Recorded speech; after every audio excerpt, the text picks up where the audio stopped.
Hello, and welcome to the Power Dialogue. This is a monthly show that shines a spotlight on the continent's outliers, leaders, and pioneers through relatable expert opinion and commentary from the continent's leading voices.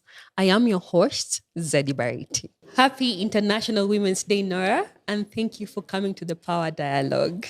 Thank you so much for hosting me, and happy International Women's Day to you too. Thank you to you too. You're actually the first woman I thought about looking at the theme for this year, which is innovation and technology for gender equality, because you're one of the few women that I know that are really disrupting the tech space in Kenya.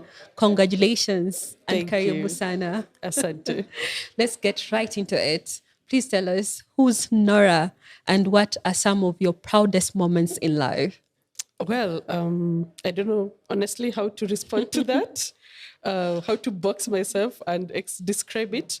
But then I like referring to myself as a passionate woman, as an innovator, as a mother, as a Kenyan, as an Africa who truly wants to see transformation within the continent, but also a tech innovator who wants to defy this space, not just for me, but also for other women who are coming.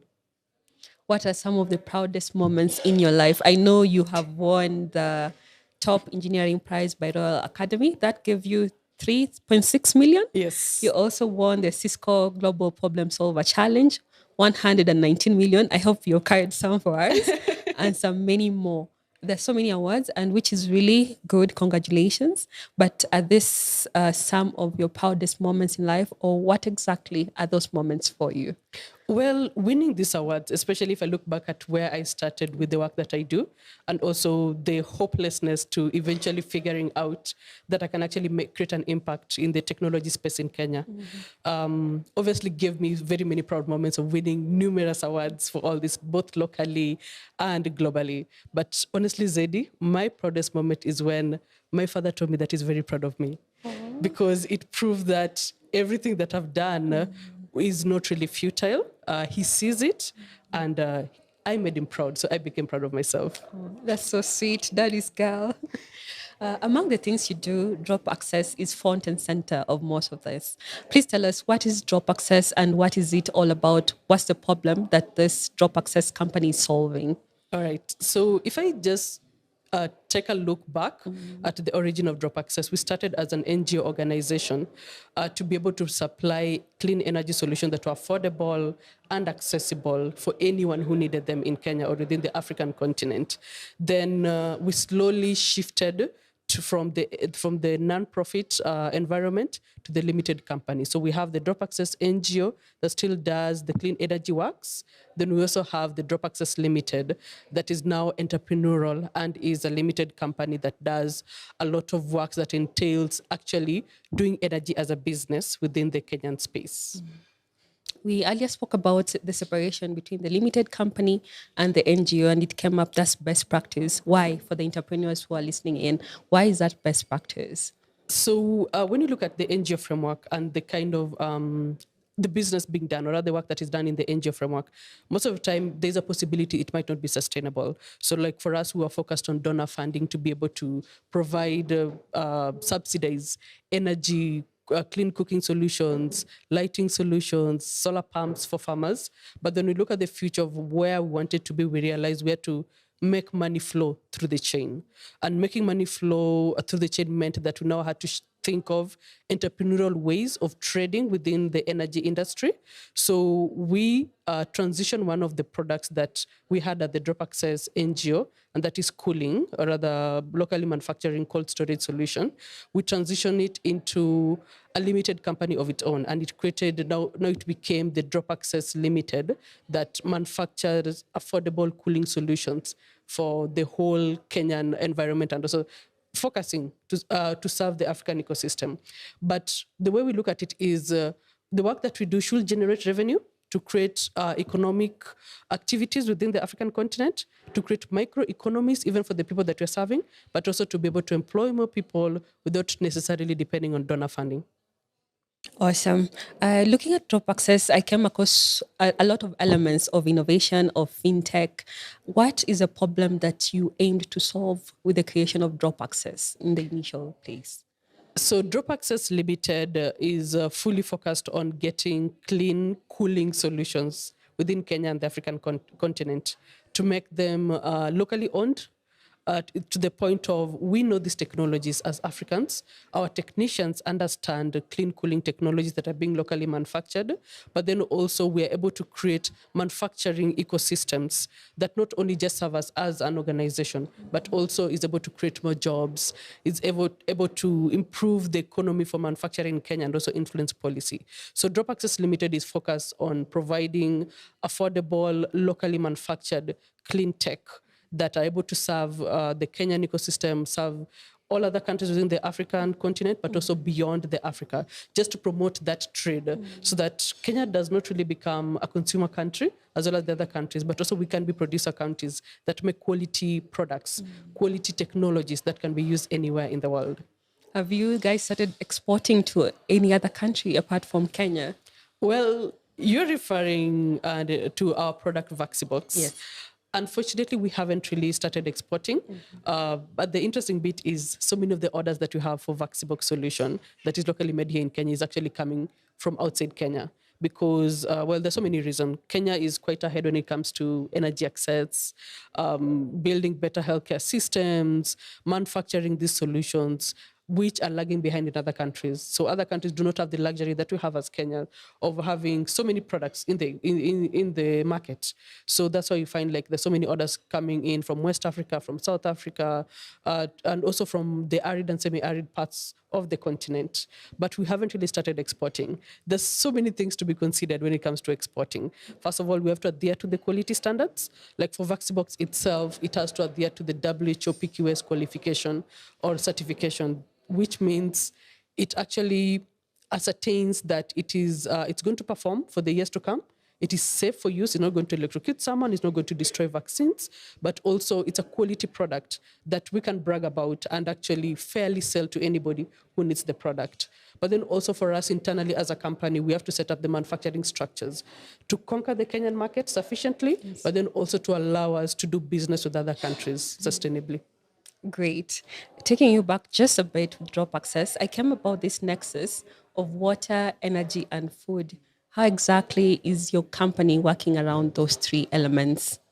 So the water, energy, and food nexus is a focus for the NGO environment, and we decided to look at providing energy as a nexus more than just a solution that is paid for. Then we walk away because we realized the people we're dealing with were rural communities, were farmers. The solution is just not solid. Like they lack energy, they lack electricity, they lack energy, but they also lack water. They also lack proper productivity measures to improve their practices. So we thought if we're going to contribute to the energy ecosystem, then we must go over and beyond. So the solar pumping solutions that we provided to these farmers was to ensure also that they're able to access water affordably throughout and sustainably, but also preserve the water points. So we look at scenarios of where we don't overdraw from the existing water points, and we're able to replenish the aquifers in all the sustainable practices that they must implement. But then also we look at the food systems that they are engaged in. If they're going to do farming, then it had to be productive. It had to contribute positively. It had to give them more economic benefit. But then also this farming should not degrade the environment further. So our engagement in the energy ecosystem, especially within the Nexus framework, is to protect the whole entity from degrading. Because when you look at it at the end of the day, we can provide so many solar pumps, 1 million solar pumps to people. Then what is the end life of it? Who is going to recycle these solar panels? Who's going to recycle these pumps? Are they going to be landfill? It will mean that the work that we did contributed to environmental degradation. So we have to think of how do we sustainably also include circular economy as we provide these solar pumping solutions. And are they also sustainable solutions or other quality solutions that comply to the environmental standards? Then also, as we're doing pumping, are we degrading the environment more by overdrawing the water sources? And also, if we are drawing this water from the water points, is it productive enough? Do we really need to draw 20,000 liters of water in a day to plant maize? Well, we can actually use 5,000 liters to plant maize. Now you look at those kind of scenarios so that we protect the environment as a whole and also for the future. So does that mean that drop access has an element of capacity building on these three elements? Yes, we do. Great. Let's come to Vaccibox, which we touched on briefly. What exactly is Vaccibox to someone like me who has heard about it, but I really don't understand? Simply put, what is Vaccibox? Vaccibox is a clean tech and a health tech solution. So, in the simplest form, it is a solar powered healthcare refrigerator that is locally made in Kenya and has been built to ensure that no matter where anybody is, they're able to keep their heat sensitive medical items like vaccines in the right temperature because it's a fridge, but then also it widens the geographical reach because Vaccibox is a portable fridge. So it's a portable solar powered healthcare refrigerator. We make it locally here in Kenya to counter the gaps of importing equipment, and they'll be so expensive and they're hard to reach, and also when they break down it's hard to repair them.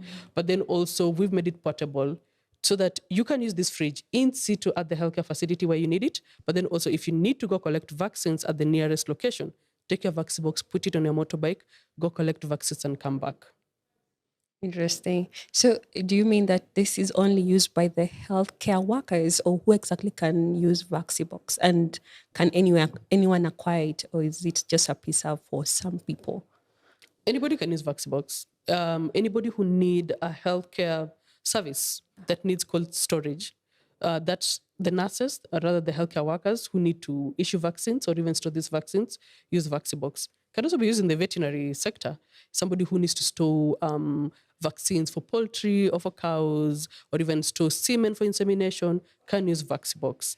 Somebody who needs insulin at home can use Vaccibox. And the beauty about the fridge is, at the end of the day, it's a refrigerator. So you can also convert it for use for anything that needs cold storage in your home, at the facility, while you're in transit and transporting maybe blood for transfusion, you can still use Vaccibox. Anybody who needs Vaccibox can access Vaccibox. How does the charging system work for the solar powered fridge? How exactly does that work?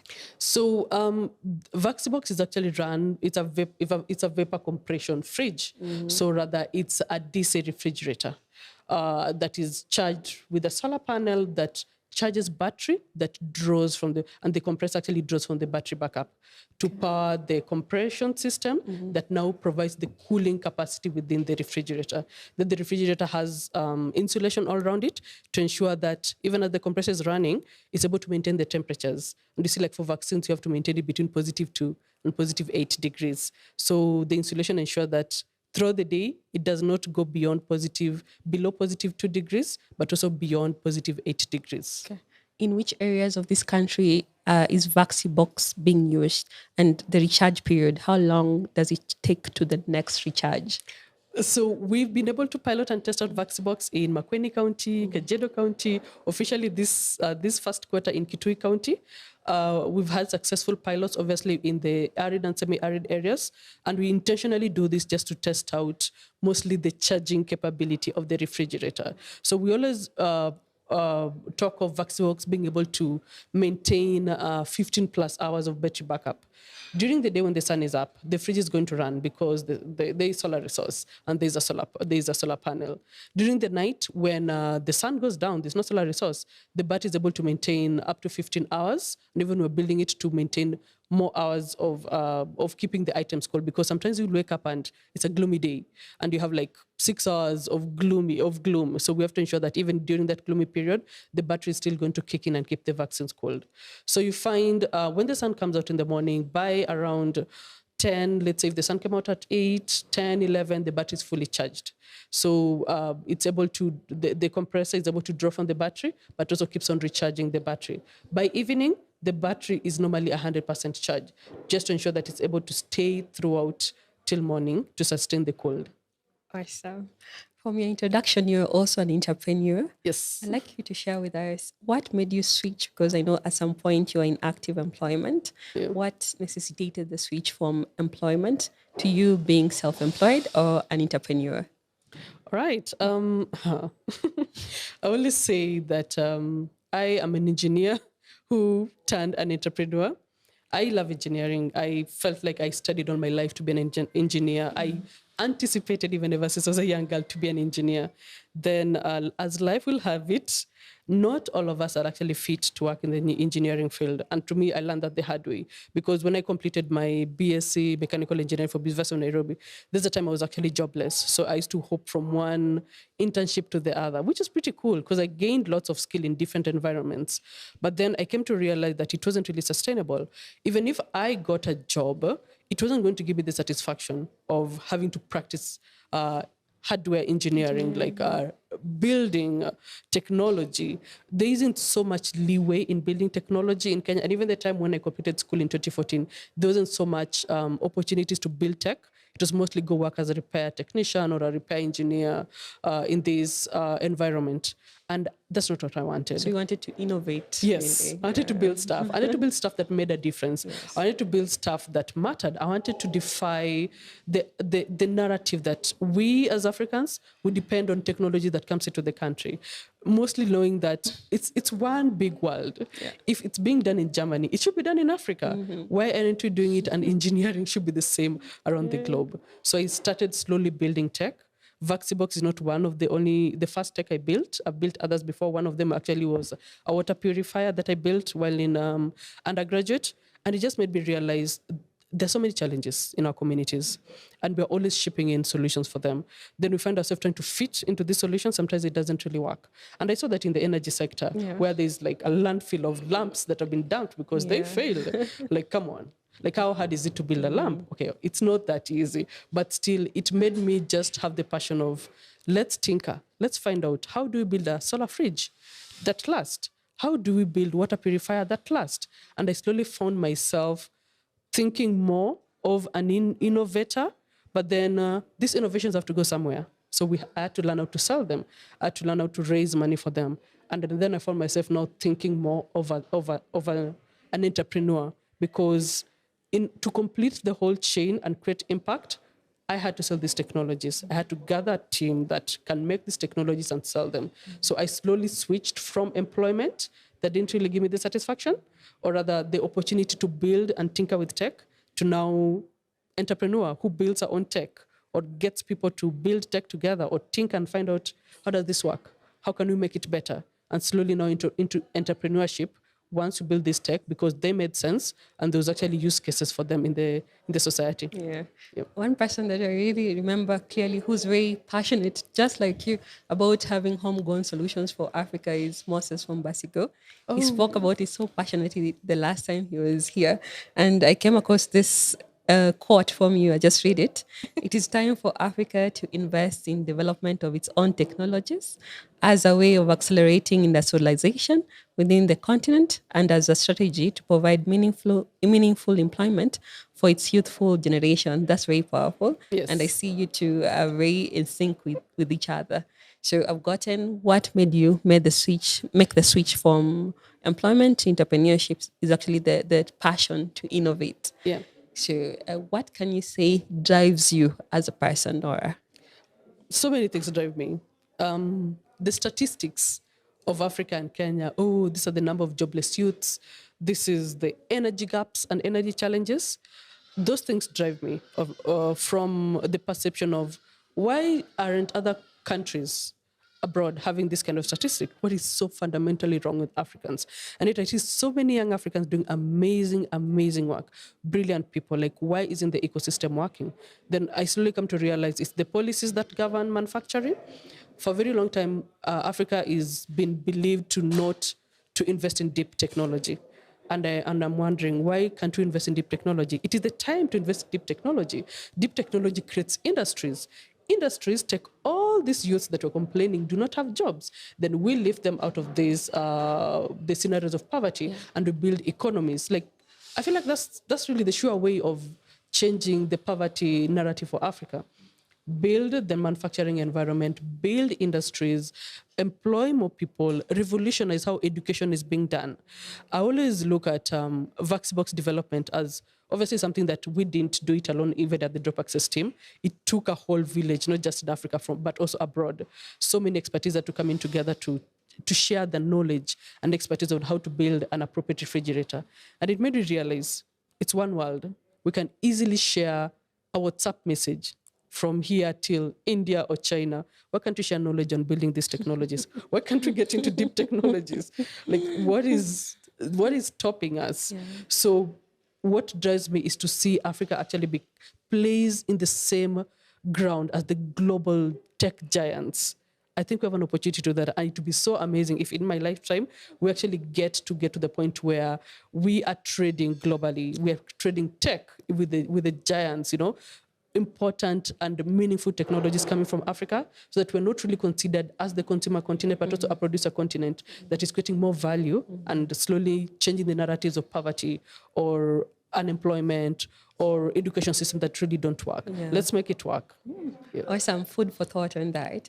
Apart from the policies that you've touched on, what else do you think can be done, either by the government or the players in the tech field, to encourage more homegrown solutions for Africa as far as tech is concerned and other problems that are facing the continent? Well, first, fund homegrown solutions. Okay, fine. It's great to fund those that are already taken off. Fund pilots, fund research, fund young people who are tinkering with technologies, because you never really know what they're going to come up with. The scenario that I'm trying to refer here is when we started developing Vaccibox as a portable solar refrigerator, we realized that this fridge had to have an IoT solution to collect the data. Because if it was going deep in Makueni or Kitui, we need to know where it was, what temperature it was operating at, what stock was inside. So now we try to think of developing the IoT solution, developing AI models, if possible. Why not? And I came to realize that so many young people were tinkering with IoT, and they're giving us, oh, try this, try that, and all that. And I really got impressed because we started developing a fridge, but now we are playing in the IoT field. And it just made me wonder, how could it be that one simple solution can create so many other solutions that coming up from just one line of thought? And that is happening all over the place. So all those young people who give us ideas about the IoT solution, they need to be funded to iterate different kinds of IoT solutions from all different kinds of fields, whether in the energy, in the healthcare, in the food systems, so that we have so many solutions and we try them out rigorously and bring them to maturity so that they run their own ventures. And then we get to have so much within the African continent that is creating impact all over, whether it's the food sector, whether it's impacting poverty or impacting women. Hence, these solutions need to be funded aggressively from even the young stage. They need to be piloted, they need to be tested, or they need to be accelerated. And beyond funding them, they need to be validated within the African continent. Our governments need to just decide that we're going to try the homegrown solutions, because if they're not validated or tested, they'll never get to maturity. True. See, like for Vaccibox, if we didn't get the chance to try out Vaccibox pilot within Makueni County government, maybe nobody will have listened to us, but see, the government gave us a chance. And now we are growing further, even seeking the WHO pre-qualification. Like that's a big deal, because we get to be the first African design and manufacture refrigerator that is going for the WHO certification, because the government gave us a chance. They put their foot down and say, hey, we want these young people who are building this metal box in Makueni. We want their box. We want to store vaccines there. That works great. And that is what needs to be done to all these ideas that are coming up with young people. Funded, iterated, tested, and validated in the market. So it's actually funding that is a missing link here. Got it. Yeah. Talking about the youth, what advice can you give to upcoming entrepreneurs? What do they need to know? Because sometimes you think it's just you'll get to be self-employed. What really does it take to be a successful entrepreneur? Well, you have to be crazy and wild in a way to get into this space, but it's not really that hard. So first of all, there's so many challenges in our communities. They should view these challenges as opportunities to start their own businesses and their own lines of thoughts and their own works to be able to fit them out. Then from there, then they get to grow into viable ventures. It's not really that easy peasy, so there has to be patient along the way. Young people, we like quick fixes. We want it to happen now. Gratification. Exactly. Right now. It doesn't happen. You can't get instant gratification. Actually, delayed gratification is much better from what I've seen. So they need to be patient in the game, because you have to wait a bit and test out your solution or your idea and iterate it a few times before even it's meaningfully recognized or even appropriately funded. And sometimes maybe the missing link is just the time that you needed to stay in the game, get a bit more data, and the idea actually takes off. So they have to also stay patient in the game. They should not expect way too much from an early stage idea. So success doesn't happen overnight. It takes a bit of time. Overnight success actually does take a long time. It does. Yes, it does. It does. So they have to be patient in the game and they have to be bold enough to chase their dreams. The world not necessarily giving us opportunities to be bold. We find that even when we want to chase our dreams at home, our parents said no. My dad said no to me running my own enterprise. He was like, I don't get this. You train as an engineer. Why are you running an organization? So he was for you being an engineer, but not being an entrepreneur. Yes, yeah. He didn't understand the entrepreneurial because we've been caged in a box of you need to study, you need to do what you studied in school. Yeah. But then with the future of work, things are changing. You're not guaranteed of a job, and there's so much information out there, you can be anything. Career is never really linear. So they have to try out different thoughts. They have to pivot themselves and their mindsets. They also have to be bold to adapt to the future of work that is coming up, but also give it time. Patiently give it time because success is not overnight. You seem to have really simmered through the process, which brings me to my next question about mentorship. Mentorship is very important, and most of the time we are fixated about mentorship and forget that we can also get reverse mentorship. Yes. I'd like to know, who are some of the people that you look up to or who have really held your hand and shown you that, instant gratification is not the way to go? Who are these mentors of yours, reverse mentors and mentors? Who are they? Please mention some of them. Well, when I got into this tech space and also the energy space way back in 2017, thereabout, there were key women in the industry that I really look up to who are running their own businesses. I remember Charity Wanjiku, my friend, she was running Strauss Energy and building solar tiles. And I look at her like, oh my God, you're trying to compete with Elon Musk. I found that so bold and I admired it. I admired that kind of energy and the spirit that she had. And she automatically became my mentor. Even till today, she's my mentor. And the reason why I've aligned myself with so many women mentors is because they understand the ecosystem and the landscape. So the likes of Charity Wanjiku, we have Wamboi of Vilgro, who believe that as a woman, you have to be limitless in this game.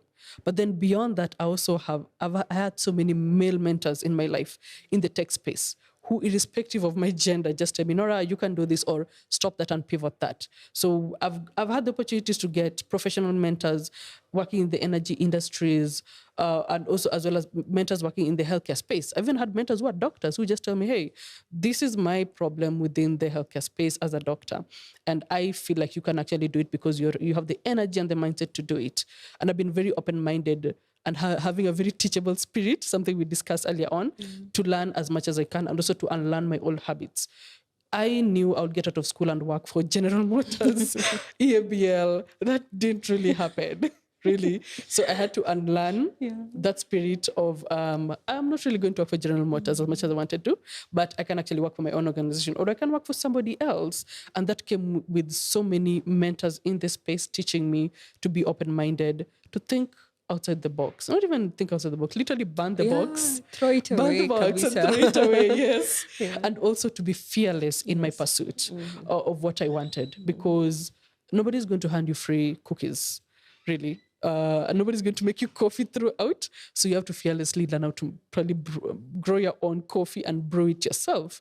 And so that if you really want that satisfaction to last for so long and also to be meaningful.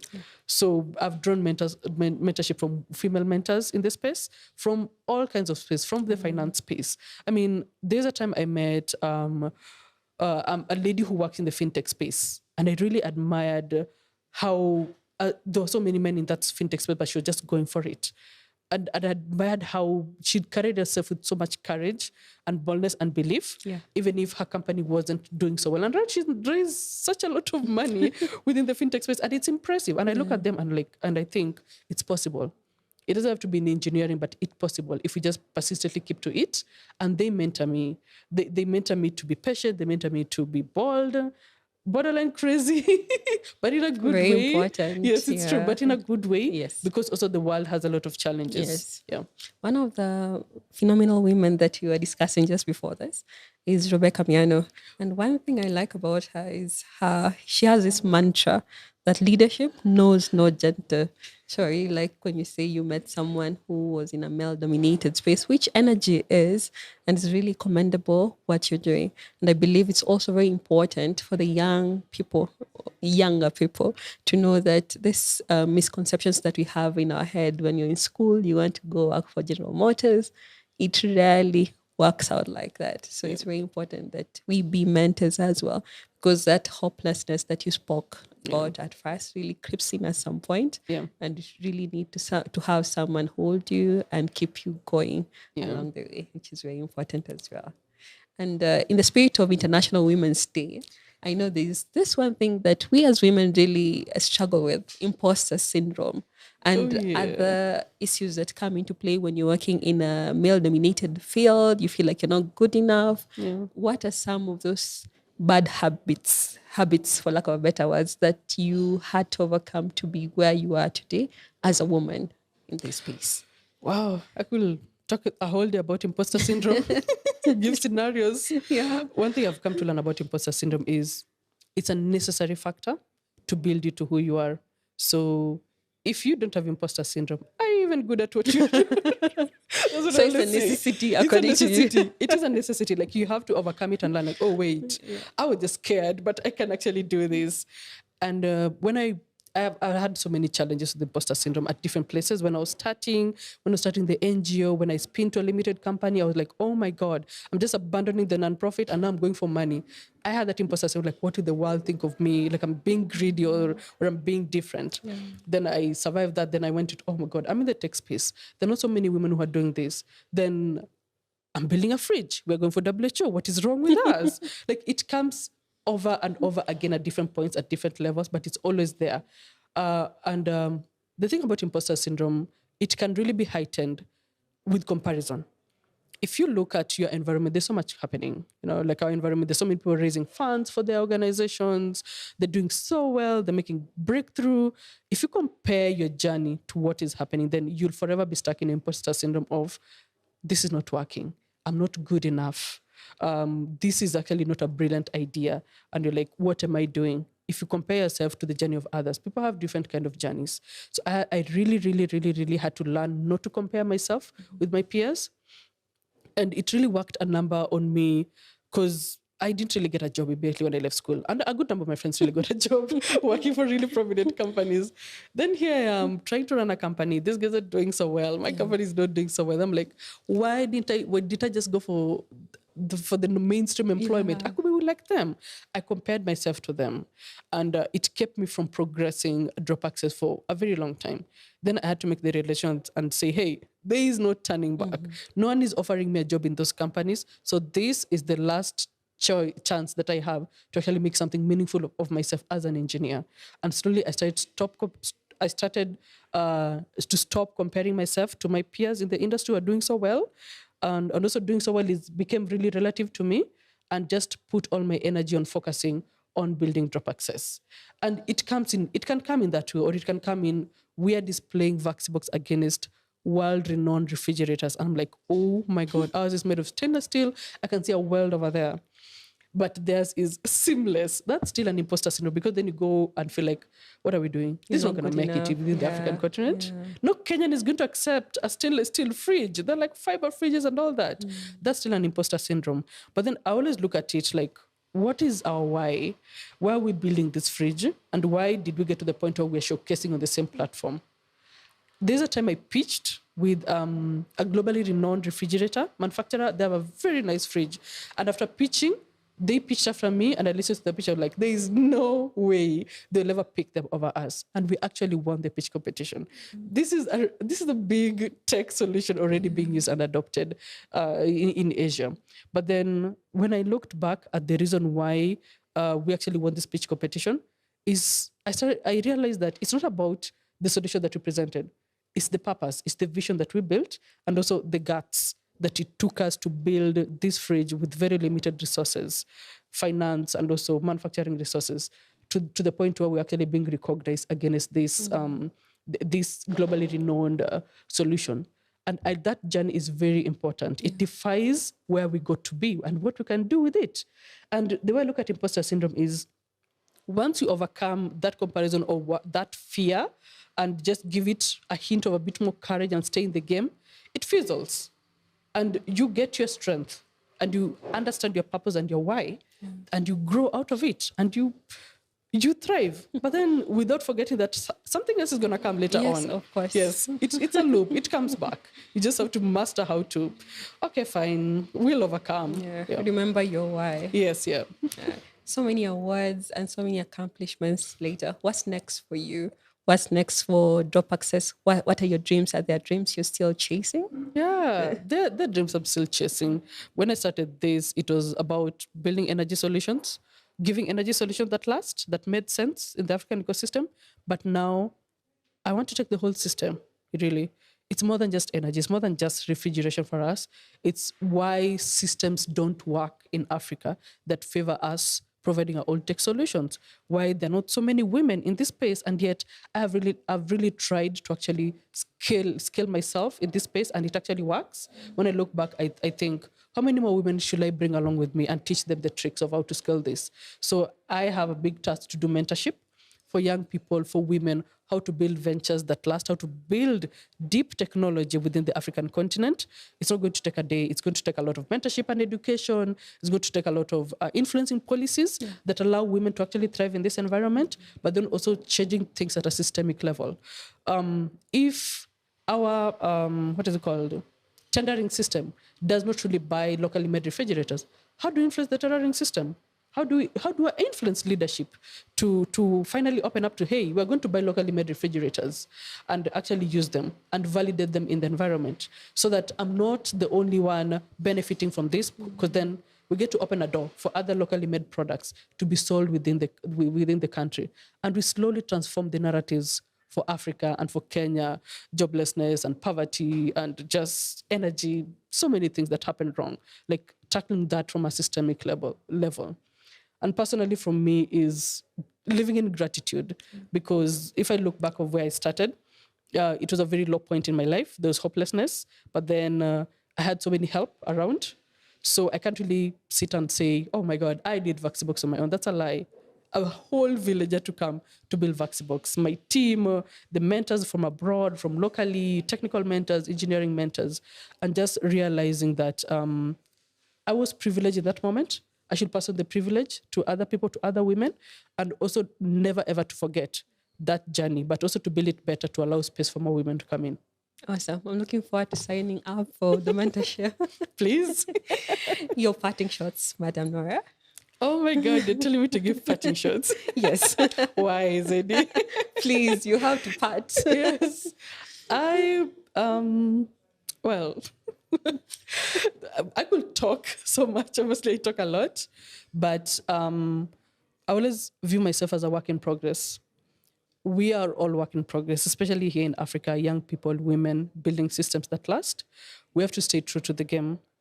We have to be bold enough to follow and chase these dreams, even if sometimes they sound and feel like pipe dreams. Eventually, there's always an opening. Yes. But really, I feel like if we do all this, if I do all this of chasing the dream, staying true, being honest, having gratitude, and there isn't really a moral leadership that supports me, then we have a problem. So my parting shot is to call all the players and the leaders in this industry to be moral, to be wise, to be supportive of the work that we do, if we truly want to see Africa transition into a better continent. Yeah. Thank you. You really embody the power of innovation and the impact that it has on communities and our society. I look forward to seeing you and your team, the whole village, go forth and conquer new ground. Thank you so much for coming to the Power Dialogue. Oh, thank you for hosting me, Zeddy. This was nice. Thank you so much for joining us. We look forward to answering your questions and seeing your comments across social media. We are available as the Power Dialogue across all social media platforms. Feel free to leave a comment, to leave a like, to share, so that I see you on the next one. Thank you so much. My name is Zeddy Bariti. Kwaheri.